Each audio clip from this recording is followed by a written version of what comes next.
I get tremendous hope when I show up at our health centers and see our staff showing up for patients every single day, undaunted, undeterred. That's not to say that they're not devastated by this moment. They are, and that's happening at Planned Parenthood health centers across the country. I'm incredibly buoyed by the outpouring of support that we have received. So in 1992, I was in my senior year of college. I was president of the pro-choice group at my university, and I was in Texas, and I drove with two friends from Houston, Texas, to Washington, D.C. to attend the March for Women's Lives. And it was, I think, April of my senior year, and I was still kind of trying to figure out what I was going to do with my life. And at the march, one of the speakers was a woman named Faye Waddleton. And Faye Waddleton was the president and CEO of Planned Parenthood Federation of America at the time. And I don't remember exactly what she said, but I do remember her talking about how the right to control our bodies was fundamental to freedom and fundamental for women to be able to live lives of their own choosing. And I was super inspired, and I decided right then that I was going to be Faye Waddleton when I grew up, that I would work for Planned Parenthood someday, and that I would spend my life working to advance healthcare and transform healthcare for women. I decided that if I wanted to do that, I was going to try to understand healthcare from the inside out as a healthcare provider first. So I became a nurse midwife. I was really attracted to the model of care that midwifery is rooted in, which is about autonomy for patients, patient decision-making, partnership between patient and provider. I spent 10 years as a nurse midwife. I had an amazing career and had the opportunity to affect change at a very local level, like right in the community I worked in with individual patients. But I always knew that I wanted to go to the other side, to sort of go to the administrative side of healthcare and try to affect change at a bigger level or more broad level. I came to business school here at Yale School of Management. I had an incredible experience here. And as I started to come to the end of my time in business school, I was like, well, who's going to hire a midwife with an MBA? Nowadays, nurses with MBAs are pretty hot commodities, but 14 years ago, that wasn't really the case. There weren't a lot, it wasn't, it was a little more off the beaten track. We need to elect more pro-choice senators from all around the country because Mitch McConnell would lead us to a national ban on abortion if he's ever majority leader again. So that's not your responsibility.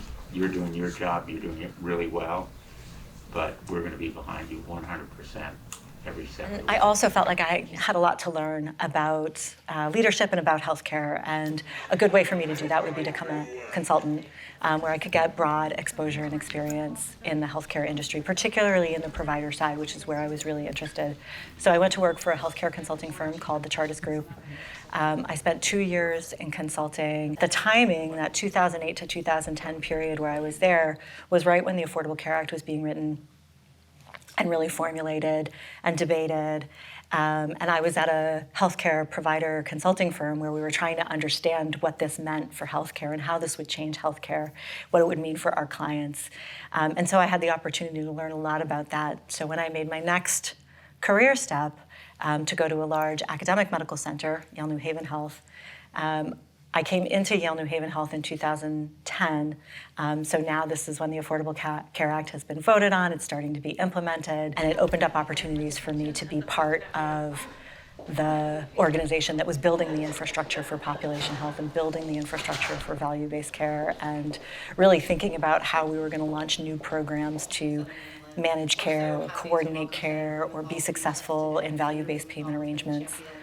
I was at Yale New Haven for 6 years, and then I had an opportunity to go to actually a very large company, a large for-profit company, Optum, which is a division of United Health Group, to be the general manager of a new business that was launching within their business portfolio that was going to be working with other healthcare providers that were looking to transform around value-based care.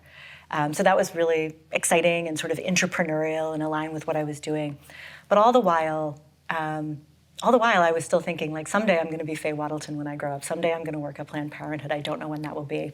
opportunity being luck and hard work. Luck happened in that my predecessor at Planned Parenthood of Southern New England, who had been the CEO for 20 years, had announced her retirement plans. The next thing I knew, I was getting outreach and had an opportunity to interview for the position. And interviewed for the position and was offered the opportunity to take my dream job and be at Planned Parenthood as the president and CEO at Planned Parenthood of Southern New England. My predecessor and I had breakfast shortly before I started, and she told me that this would be the hardest job I would ever love. I don't think she totally knew that I would be like leading through a 2-year pandemic when she said that to me. But she was right. It's hard work at Planned Parenthood. But it's a job I love, doing work I love, advancing a mission I love, with people I love. And I wish I could like go back and tell my 21-year-old self that it worked. All right, folks, just give me a second. Just if you want to look at me right now.